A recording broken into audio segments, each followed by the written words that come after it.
Hi, I'm John. And I'm Julie. We're the hosts of the Hartford Fund's Human Centric Investing Podcast. Every other week, we're talking with inspiring thought leaders to hear their best ideas for how you can transform your relationships with your clients. Let's go. Catherine, welcome to the Human Centric Investing Podcast. We're so happy to have you here today. Well, thank you for having me.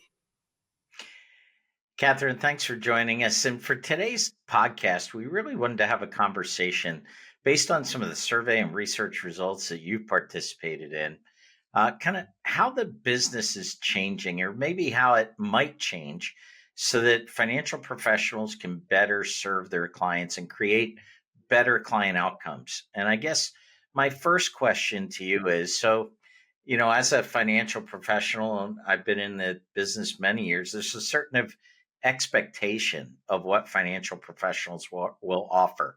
And sometimes we as the professional have an expectation of what's expected. And this usually revolves around the investment questions, right? What should I be investing in? Is it a good time to buy equities or bonds or all this kind of stuff?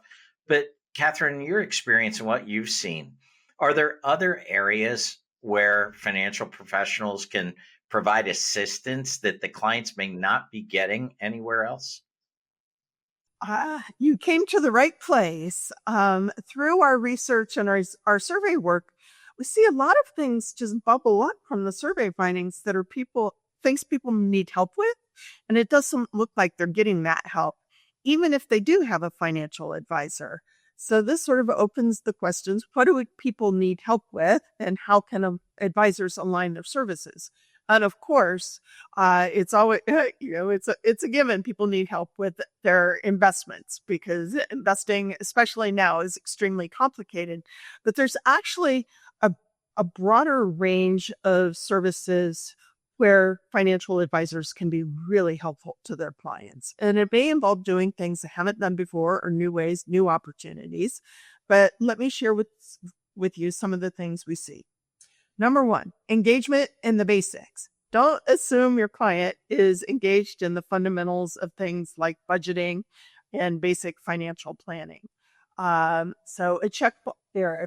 If they're all over it, that's great. But if not, those budgets and those plans are the underpinnings of everything else that will come. That it's kind of time to focus on that. Another thing is really understanding both short and long-term goals and how to get there.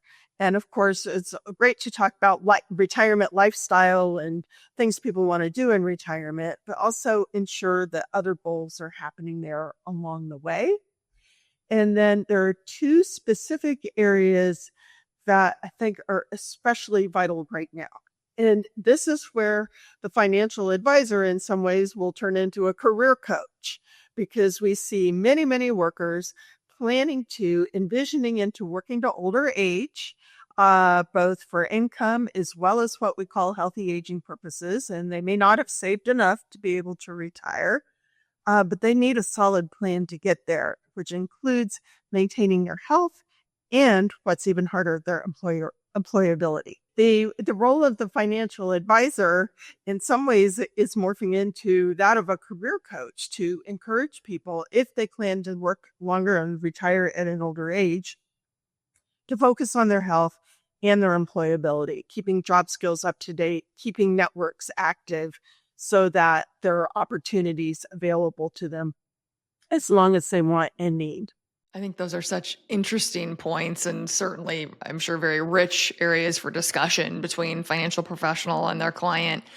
I'm curious, what are some best practices that you might be able to share with our audience for those that haven't necessarily engaged in those conversations to date, maybe especially around the career topics, or maybe don't feel like they're experts themselves? How are others successfully doing this and weaving this conversation in and feeling like it's a really, a relationship building moment versus a moment of trepidation for the financial profession? To me, how I see the end to the conversation is talking about retirement age and planning assumptions.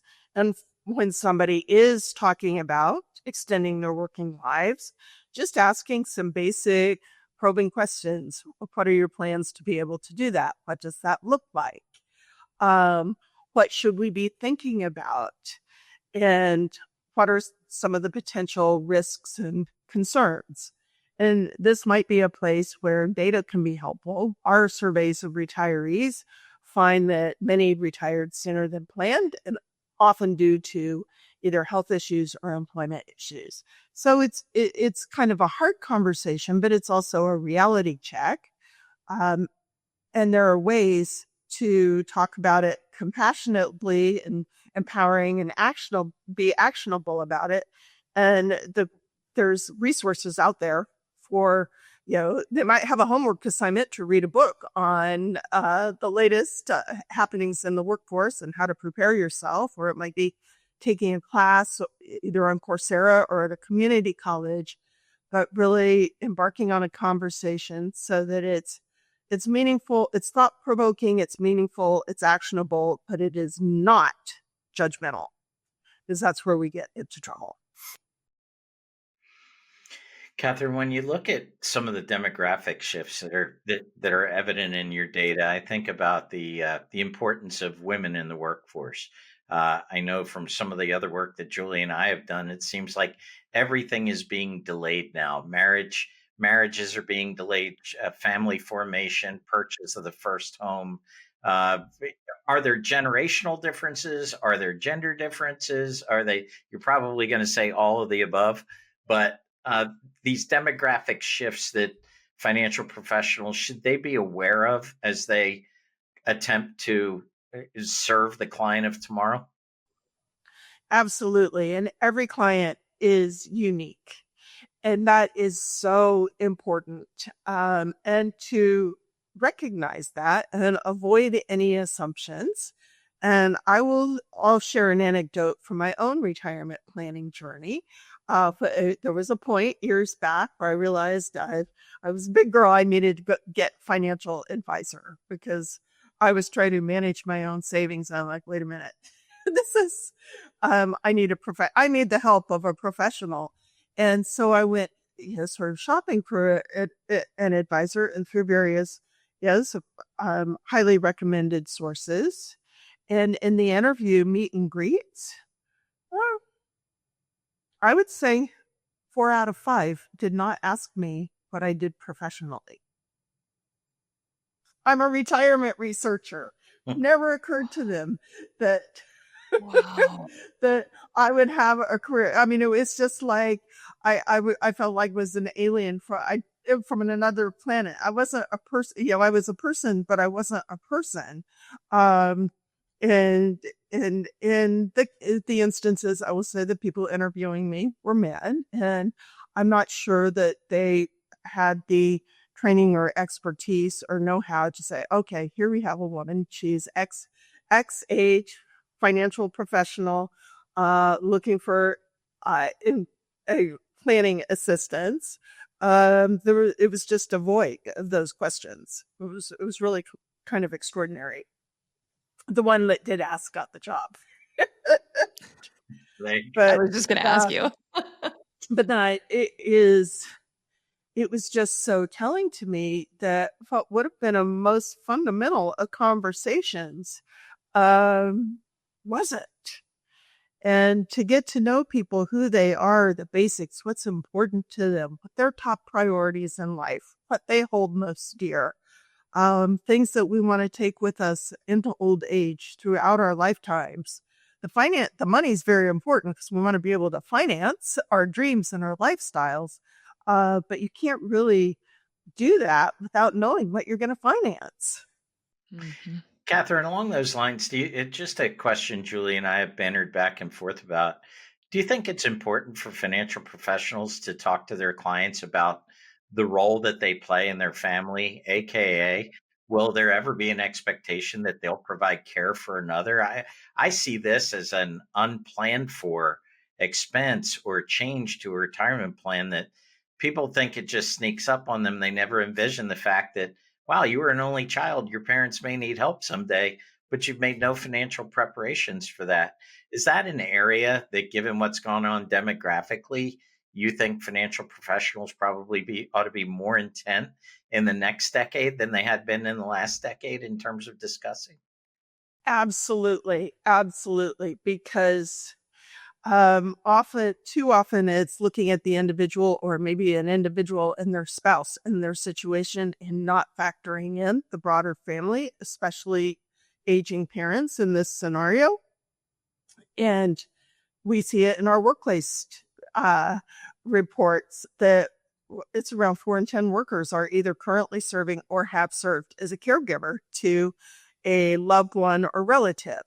And especially now with the cost of long-term care being so extraordinarily expensive and long-term care insurance kind of hard to get if you can get it, and questions about the future of Medicaid, we all need to be having these conversations and a care plan for parents so that they are not running out of savings, or if that is imminent, what their care is going to look like, and to what extent will the cost of care fall on the adult children. And at the same time, the adult children needing to figure out how much care they might need and how they're going to finance it as part of their overall retirement plans. Um, the cost of care is extraordinary. I believe the average cost of a stay in a nursing home, not that anybody ever wants to go that route, but it's about $12,000 a month. That's not the high end ones. That's according to the Centers for Medicare and Medicaid. So if higher end ones, that's probably $20,000 a month. That can wipe out a nest egg in a quick minute. So it is absolutely critical as for planning and risk mitigation.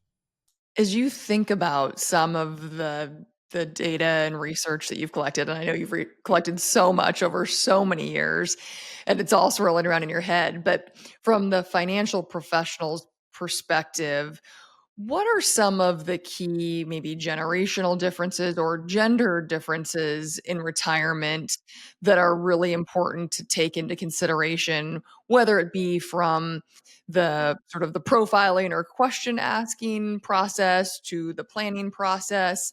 What are some of those things that you feel like maybe are missing or aren't being addressed as frequently as they could or should be that really could help clients have a better retirement outcome ultimately? One of the things is, and this sort of builds off the care, even Mhm. before any potential need for care, is survey after survey after survey shows that most people want to age in place. They want to stay in their homes. They don't want to move to a retirement community. Um, the home is where the heart is. And yet we also know in terms of home design, some houses are more conducive than others, especially if there's lots of stairs involved. And to have some reality checks there about housing situations, what home modifications may cost, what goes into those. Also, one of the things that I see and just in my travels and older individuals I know, there does often come a time where the house is just too much to take care of. And then to look towards senior housing. And that's more for people in their 80s, not in their 60s or 70s. But you know what those options are and what the costs associated with. And keeping in mind, home is where the heart is. And when somebody does have to move, there are things that you can do to make the place as homey as possible. We might not be able to take everything, but take the favorite things. And one of the most important parts, this is sort of an aside, but I think is critical, is when somebody does make the decision to move, that family come together and start creating new memories in that location as quickly as possible, having a celebration of various things so that it really feels like home is the place where you go to celebrate birthdays or anniversaries or school graduations, the things that we all love to celebrate. In our conversation today, we kind of touched on a lot of topics that are kind of orbiting that investment topic that we initially introduced. But have you seen ways, what are the most effective ways that financial professionals can begin a conversation around some of these topics? Like if it's not natural for me, because I've kind of always been in the investment current, if you will, uh, how might I get into these kind of conversations so that I can understand my client a little bit deeper? Any suggestions? Yes, actually. And a new term has sort of made its way into the planning sphere, longevity planning. And do you have a longevity, which is much more holistic? It has a financial component and an investment component, but it's more holistic. It's the things that we have been talking about. And for financial advisors who aren't comfortable with that, but their clients, chances are they have not done one for themselves. So maybe the first entree before delving into that is creating your own longevity plan, asking yourself and your loved ones these same types of questions and learn how they can inform your own decision making, the pitfalls that happen away, the hard conversations. And some of these conversations, by the way, take many conversations. It isn't like you can have a 15-minute meeting and, oh, this is my care plan. That it can take months or years to really settle in on something that's comfortable. But to introduce it into their own lives, I think would be make it easier to begin those conversations with their clients. It also would seem to me like it would be a great opportunity for financial professionals to share, again, changing the names to protect the innocent, but to share some of the good decision making or maybe some situations where people wished they had made different decisions upon this challenge of navigating longevity. So maybe educating my current client through other experiences that clients like them may have experienced that I might have been part of. I think that kind of insight can really be valuable because I don't know about you, but I find a lot of people anchor their own retirement plans in what they observed in their parents or their grandparents. And sometimes they're unaware that today's retirement might look an awful lot different than it did 40, 50, 60 years ago. Yeah, indeed. There is no substitute for good storytelling. Uh, Yes. Things that worked well and the don't let this happen to your retirement plan words of cautionary tales. Absolutely. I was just going to say that I had an advisor share with me that one of the key questions that he asks any newer client up front as part of the agenda is tell me a little bit about the bathroom that you use in your home. And initially they kind of look at him and think, why do you care? And then he starts to say, well, I'm trying to understand, is it upstairs? Are they steep stairs? Is it slippery tile? Are you stepping into a tub? Describe it to me. And because he's really trying to sort of just begin the house safety assessment. And he just finds that sort of, having them describe the bathroom that they use is a very great way to begin that conversation. And so I just thought that was so interesting. And I know it's something he's very passionate about. And it's something that he's woven into the discussions for years. Well, Catherine, just as we like to spitball with clients on their plans and things that they're thinking about, we kind of like to do the same thing with you in something we call our lightning round of questions. And in the lightning round, we like to ask our guests very simple questions. But the reason we ask these simple questions is we think it gives our audience a better idea of who you are as a person, which then helps us even better understand where you're coming from and really get to know you better. So if you're game, I'll ask Julie to start with a couple of questions and then we'll roll right through. Is that okay with you? I'm scared, but it's okay. We'll go Don't be. easy on you. Perfect. Well, here we go. Would you rather travel to the past or to the future? Definitely the future. When you think about your day to day obligations, do you keep track on a paper to do list or a digital to do list? Oh my gosh. My spiral binder is My lifeline.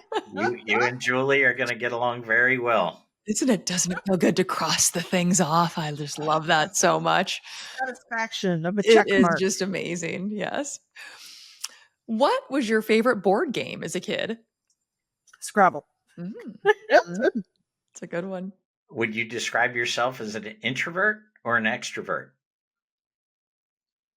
I'm a tweenie because when I'm an extrovert, but when I need quiet time, I'm an introvert. There you go. Got a little bit of both going Great. on. What's a TV show that you've binged lately? Oh my, okay. So I love Poker Face Really? on Peacock. I'm not familiar with Writing that. it down. Okay, I watched can't wait to those check it out. episodes. It is. It's great. It's just, it's so beautifully done. And the cast, everything about it is perfection. And every time I watch a new episode, I'm like, oh, I wish I would have written that. That is And now, not that I great. have any free time, I even have aspirations of writing a spec script for this show. Not that they would ever entertain it, but I am so enamored with that show. I would like to write for it. That is incredible. Are you a morning person or a night owl? I'm a night owl. What's the first concert you ever went to? This one does not date anything. It's timeless. My first concert was Aerosmith. Oh, that's such a good one. That's awesome. How about my last question? Would you prefer to online shop or go into the store? Go to the store. And if you could travel the world for free, where would you go first?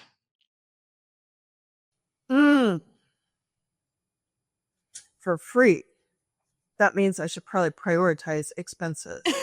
So at the top of my bucket list right now is Egypt. I would love to. I'm not sure the timing is great to go there, but that is one of the places I would go. But as you described for free, what I think would be a really amazing thing to do is envision a whole world tour, maybe a year long, where you get to spend 2 weeks to a month at the places that I've always wanted to go to and see the great wonders of the world. There's another retirement vision. See, you just cooked it up like that. Well, Catherine, we can't thank you enough for being here today with us on the Human Centric Investing podcast and sharing all of your insight. And for those interested in the actual research, it can be found at the transamericainstitute.org website. And the title of the research report is called Retirement in the USA, the Outlook of the Workforce. Thank you again, Catherine, for all the work that you're doing to help us continue to have better conversations. Thank you for having me. Thanks for listening to the Hartford Funds Human Centric Investing Podcast. If you'd like to tune in for more episodes, don't forget to subscribe wherever you get your podcasts. And follow us on LinkedIn, Twitter, or YouTube. And if you'd like to be a guest and share your best ideas for transforming client relationships, email us at guestbooking@hartfordfunds.com. We'd love to hear from you. Talk to you soon. The views and opinions expressed herein are those of the guest, who is not affiliated with Hartford Funds.